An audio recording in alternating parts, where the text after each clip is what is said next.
Welcome back to the Warehouse Podcast, everyone. My name is Elijah. Today I'm here. We're going to be continuing this little positional review of the 2024 Orioles. Today we are going through the position of outfield. And you may be saying to yourself, grumbling even, Elijah, the outfield is not a position. And I would say you're right. But we've been a little bit slow getting these out. And I want to make sure these arrive before the winter meetings come and every free agent is actually off the board. The point of this is to establish a baseline for where the Orioles are and where the Orioles need to go this year. So the outfield's position today. They all play everything out there anyways. Colton Cowser's jumping around. Cedric only really plays center, but we saw Kjerstad in left and right. It's all close enough. We're lumping it together. This year, the Orioles outfield provided an even 10 FWAR, mostly on the backs of some very legitimate offensive output. Their 116 WRC plus was fourth in MLB as an outfield unit. Their 447 slugging was also fourth in MLB, and their 206 ISO trailed only the Yankees, who had Aaron Judge and Juan Soto, so that's kind of cheating. It was good. It was a good year. The offense, or the outfield offense in particular, was one of the strengths of this team. I will tell you a bit more right after I thank the sponsor of our show. BetOnline is the world's most trusted betting platform, your number one source for online betting. From the earliest odds to in-game live betting, BetOnline provides you with all the action and the ability to watch the games as they happen. With the largest selection of odds on everything from football, NBA, and college basketball, NHL to UFC and MMA. Head to BetOnline today to get in on the action with America's most trusted site for online wagering. BetOnline, the game starts here. The first outfielder that I'm going to talk about today is the one who had the highest WRC plus on the team. Truly dominant for the O's this year. That's right, folks. I'm talking about Christian Pache. He of the 507 WRC plus, one of the O's true impact additions at the trade deadline, picked up from the Phillies. Pache sported a perfect 1,000 average, 1,000 OBP, and 1,000 slugging.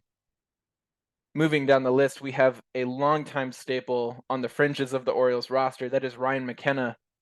McKenna managed to pop 2 home runs in the 3 games he played, and it's that point where I stop kidding around and start talking about the Orioles' real outfielders this year. The first one worth talking about, and the guy most worth talking about, was obviously Anthony Santander, Tony Taters himself. If for no other reason, Santander deserves space on this podcast in this sphere because he could leave. And, he has earned a moment of our time through the years and the blood, sweat, and tears that he has given this org. Santander was a Rule 5 draft pick from the Cleveland org in December of 2016. He had yet to play above high A at the time, although I did write down he popped 20 home runs, was 37% above league average in high A that year. But the Orioles, gambled on this awfully young player with a talented swing, and basically used a series of injuries and rehab stints to keep him on the 26-man roster through the year and through next, and keep him in the org. He only played 13 major league games in that 2017 season. That first year with us, he frankly was not very good. Only got into 33 games in 2018. Again, not very good. He continued through some injuries, kind of steadily developed as a hitter. In 2020, he had a really, really strong showing, 30% above league average by WRC plus. He slugged 575 along the way, and earned a nod as a Gold Glove finalist, if anyone remembers that. Big question mark on that. He turned out to not be a Gold Glove defender in his maturity, but he has steadily improved from both sides of the plate. And really, the last 3 years, he has been healthy. He's posted 150 games a year. His lowest home run total was 28 in those 3 years. Lowest WRC plus was 119, and he was never less than a 2.3 FWAR player.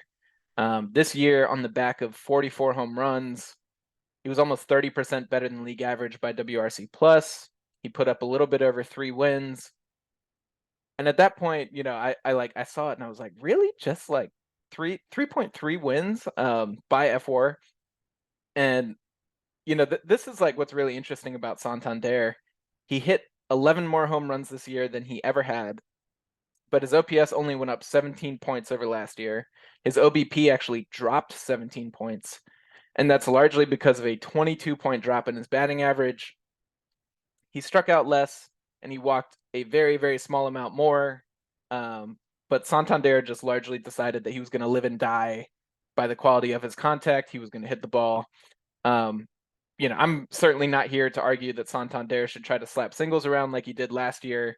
The contact OBP was not doing him better. This was a better season, but it was just a really interesting transition. You expected the whole package to scale up, and really it was no. He just hit bombs, and that was all he did. Really all his production came on the back of a 297 ISO. For those who don't know, ISO is slugging minus batting average. So you're basically trying to remove the component that is just how often you hit the ball and really try to quantify the delta that is given to you by those extra base hits. On the back of a 297 ISO, which was third in MLB behind Juan Soto and Aaron Judge, Santander put together this productive season. And obviously that's like a thing you can do. You can slug your way and it will work. And it did work. He was an all-star. He just won a silver slugger, which was so great to see. But yeah, Santander was third in MLB in home runs behind Judge and Ohtani. Of the top 20 home run hitters in MLB, he was 17th in total offensive production by WRC plus. And that includes guys down to like 32, 33 home runs, somewhere in there. And as a result, it's kind of like one-dimensional profile offensively. He's certainly not going to kill you on the base paths. He had a below league average OBP this year, got on base at less than an average clip, was pretty startling. That said, it absolutely worked for him. It was a good season, of course. It was a great season. It was electrifying. I will take home runs over any other kind of production because they translate directly to runs. Nothing else translates directly to runs in the way that home runs do. So, all that said, this kind of like single monodimensional profile doesn't necessarily bode well for kind of establishing a floor of production that we expect for the next few years, especially when the defensive profile is really just so limited. At this point, I will stop to say, though, the O's had him working out at first base. We heard this report seemingly every couple weeks when we were seeing how is Kerstad going to get playing time, all this stuff throughout the year. For what it's worth, he could lose 10 points of WRC plus, drop down to that 119 number that I gave you that was his worst in the last 3 years. And by that measure, he still would have been a top 10 first baseman in MLB in 2024. I just say that to say I'm not here trying to slander Anthony Santander. I'm not going to give you the super rosy picture that I think a lot of others have been. He is a single dimensional player. That said, the single dimension is immensely valuable. But taking a step back from him as a player, right? As a teammate, a clubhouse personality, as a student of the game, he's elite. I guess watching him as a fan, his interviews are just delightful. I'm remembering after the Gatorade bath when he went, "Ooh, it's cold, Papa." Even after he got comfortable doing his interviews in the English, he kept bringing Q up there, the Orioles translator, Brendan Quinones. And just kind of for the company, he's a delightful guy. He's good in interviews. He posts, like I said, over 150 games in each of the last 3 years. And as a student of the game, there are these stories that came out of the O's clubhouse throughout the year.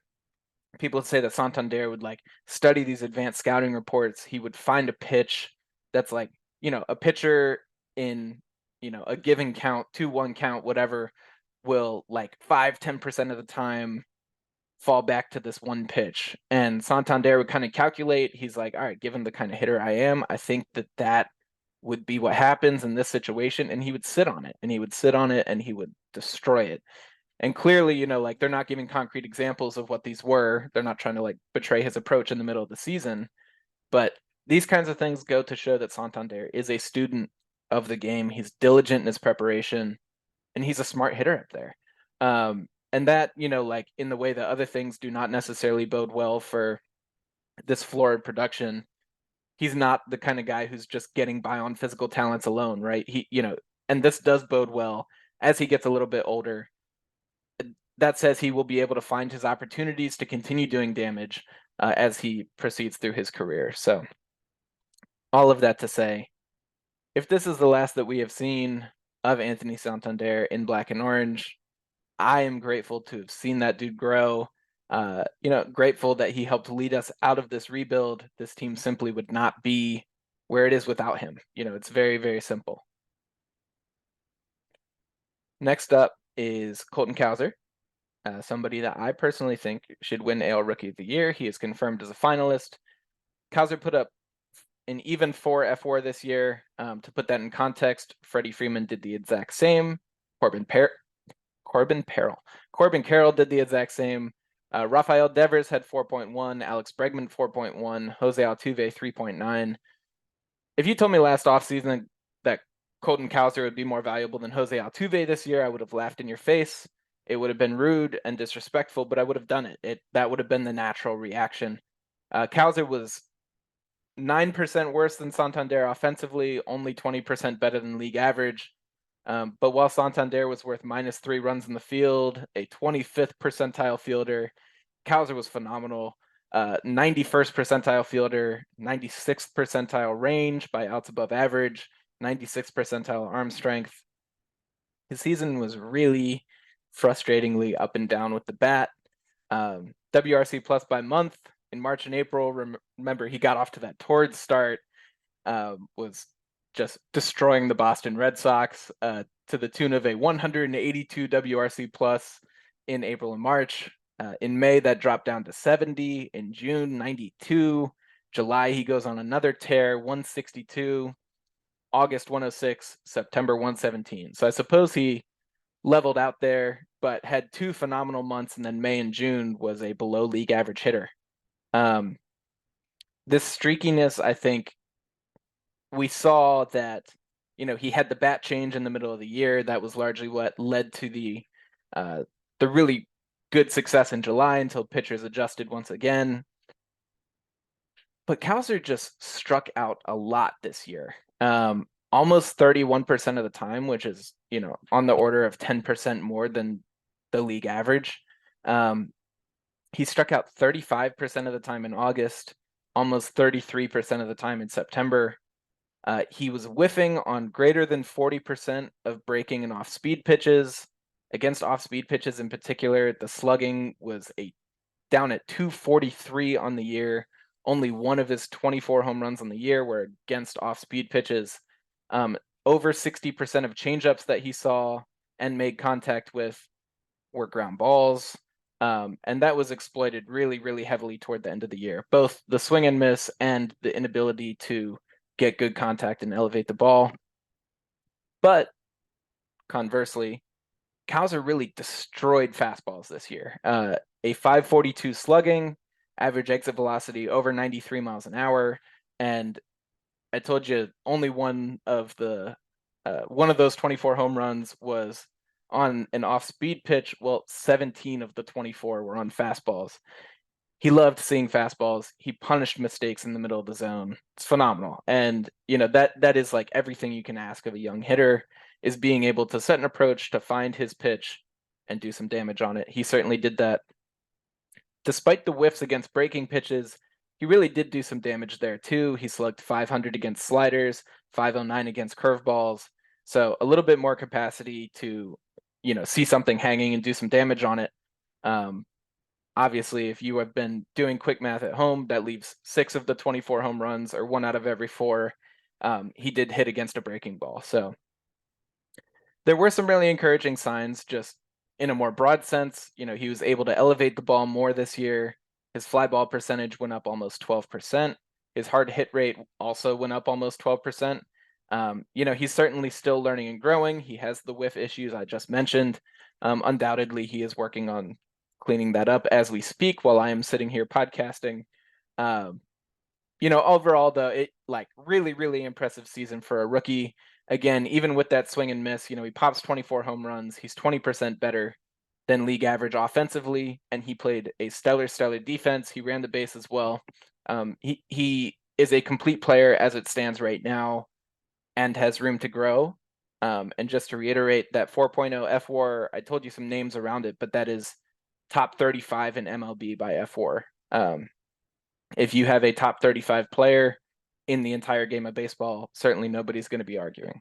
So, next man up, Cedric Mullins. Ced has been with us through thick and thin, and while he is not the 30-30 guy he previously was, Cedric is still a great baseball player. It's kind of an up and down year for him. In 68 plate appearances in May, he had 9 hits and 2 walks against 22 strikeouts. That gave him a 136 average and a -6 WRC plus. He was less valued than having literally nobody in the lineup, which is kind of a funny thing to say. It's twisting the words, twisting the numbers a little bit. But if 100% of a player is a league average player, 0% would be not having that player there. -6 would be what Cedric was, and that would be worse than having nobody in the lineup. Kind of an amusing fashion. But that said, when we got a little bit more clever with how we were deploying him, only facing right-handed pitching for a chunk of time, he started seeing the ball extremely well. In 3 of the last 4 months this year, Cedric had an OPS over 800, WRC plus more than 33% over league average, again, in 3 of the last 4 months this year.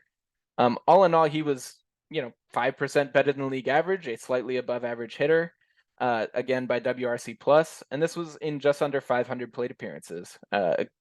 Almost an entire season's worth of work, and all that coupled with his customarily brilliant defense, 84th percentile range by outs above average. Cedric, all in all, put up over 2 wins yet again for the Orioles, continuing this long run, I guess 4 years now that he has had as a very productive player. Biggest knock on him, I said once we started deploying him more smartly, only against right-handed pitching, mostly against right-handed pitching towards the end. The biggest knock on him is still the ability to hit lefties. He managed just a 506 OPS against them, did not even slug 300 against them. Overall, by WRC plus, 57% worse than league average. The Orioles very, very likely need to find a platoon option here. On X, I had banged the drum for Randall Grichuk a little bit. Something of that sort. Tyler O'Neill would be splendid. So we'll see. But, again, pretty good season for Cedric, and it did seem like he started to hit lefties a tiny bit better toward the end of the year after we had gotten him into a rhythm and a bit more comfortable at the plate. After Cedric Mullins, there is a very sharp drop-off to the rest of the field. That's both in terms of playing time and in terms of productivity. The next most value on the team at just 0.2 FWAR was Heston Kjerstad. This man, he just wants to play some baseball, and the last 3 guys I told you about are out here just hogging at bats left and right. Kjerstad, when he was in the game, he did do some stuff. It was good. He whiffed a lot this year, and he struck out almost 29% of the time. But productivity overall, average exit velocity was above 90 miles an hour. He continued to hit the ball hard. He hit the ball hard often. Hard hit percentage up over 40%. Overall, he was 18% better than league average with the bat. He has defensive challenges, so we certainly do not want to see him in left field, where he has way too much space to run around. But it is good news that he held his own against left-handed pitching this year. If Santander doesn't return, Heston Kjerstad's the guy. He's going to get out there in right field pretty much every single day. And that is all contingent on him not playing on the south side of Chicago or something like that. There is still the chance that he's considered surplus. He's considered a trade chip. He's valuable, and that's why we want him, of course, but that's also why other teams do too. So we'll see how that all shakes out, and that's a topic for another podcast. But yeah, if Heston Kjerstad's on this team and Anthony Santander is not, then Heston Kjerstad's the everyday right fielder, and we'll be moving some roving platoon right-handed outfielder in between him, Cowser, and probably Cowser sliding over to center field every once in a while to alleviate Cedric Mullins against a lefty. We'll see how it shakes out. But the guy who was somewhat filling that role would play some left field while Cowser slid over to center this year was Austin Slater. Came over at the deadline to serve as the weak side of a platoon. He was firmly okay, slightly below league average with the bat, provided a very moderate amount of value, and we thank him for his time. If he's back next year, something has gone very wrong. Kyle Stowers was on this team. He played baseball for us this year before we sent him away to wither in the Miami sun. Let's see, in 37 plate appearances this year, struck out over 35% of the time. He did not walk. That probably has something to do with the whole trade thing. I talked about Christian Pache, Ryan McKenna. Ryan O'Hearn is not an outfielder, and I refuse to acknowledge him here. Jorge Mateo is a bit better than Ryan O'Hearn, but also better on the dirt. That leaves two people here. One, a trivia question and answer that I'll save for the end, and one worth a quick blurb. The Austin Slater before Austin Slater was Austin Slater was Austin Hayes. Austin Hayes got shipped to the Phillies at the deadline partway through the year. He had been somewhat relegated to that platoon role I was talking about earlier, spelling Colton Cowser in left field when Cedric Mullins would sit against a lefty. Cowser would move to center. And yeah, I just don't think he liked that after being the guy for a number of years. Rumors were that he did not enjoy that. His agent had requested a trade. He was okay for us. He was his usual high contact, low power kind of bat. He was slightly better than league average. I think it was, WRC plus of 104. Just very, very average stats offensively. But despite the impressions that most O's fans have, he really was not great in the outfield. He threw the ball well, but it's much more common to be running down a fly ball than it is to be actually trying to throw somebody out, trying to take an extra base. So, all in all, the net value defensively was not all that great. I remember the diving play in left center field toward the end of last year. It's just not a part of his game, no matter how much something like that will stick out in our minds. He made some cool plays, but it wasn't really there. I'm just being honest. Amusingly enough, after the trade, he had 80 plate appearances with the Phillies, did not walk a single time. We thank Austin Hayes for his time here. He certainly did not have a role on this team besides the role he asked his way out of. And to illustrate that, he was 67% better than league average against lefties, 39% worse than league average against righties. He is a platoon player, and he is now the Phillies' problem. I remember, I think it was Dave Dombrowski at the end of the year, said something to the effect that we did not get the production we wanted out of Austin Hayes. And it's like, yeah, well, he is who he is. Before I let you guys go, the trivia question, one more person took an at-bat as an Orioles outfielder in 2024. I have not said their name on this podcast.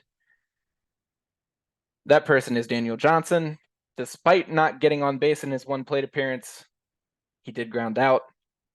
He did manage to score a run in his only pinch running appearance. So that's cool, and happy for Daniel Johnson.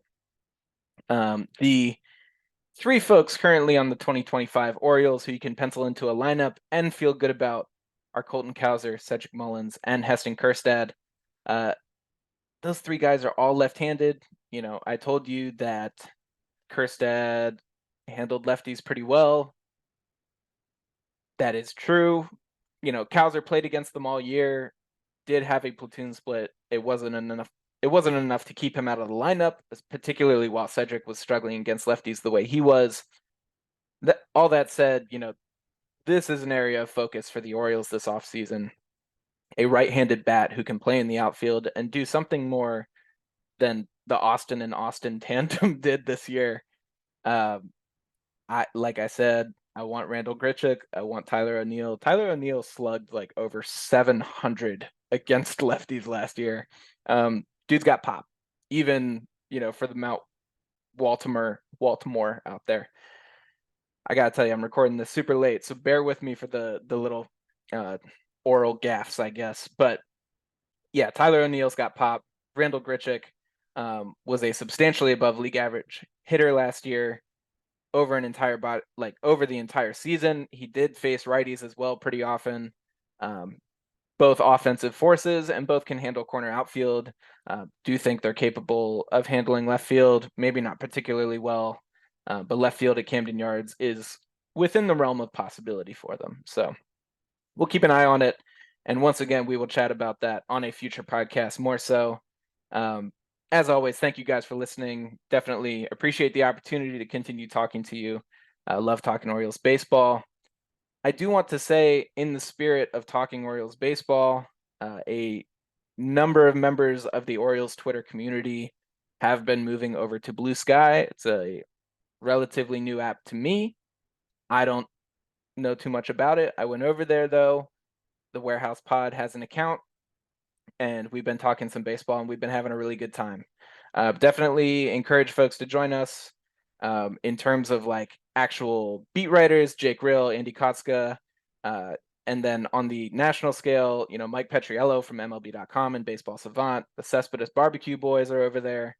The community is starting to grow over there, and I haven't seen any bots. It's been quite nice, actually. So definitely recommend come join us over there. We are at the warehousepod.bsky.social. That they have a little extra blurb at the end of the handle. But check us out on Blue Sky. It's been fun. Having some good conversations already. Had a talk about a potential trade, a little Jordan Montgomery, maybe a bullpen piece for a little Ryan Mountcastle action. It's all over there on Blue Sky. As always, definitely thank you guys for listening.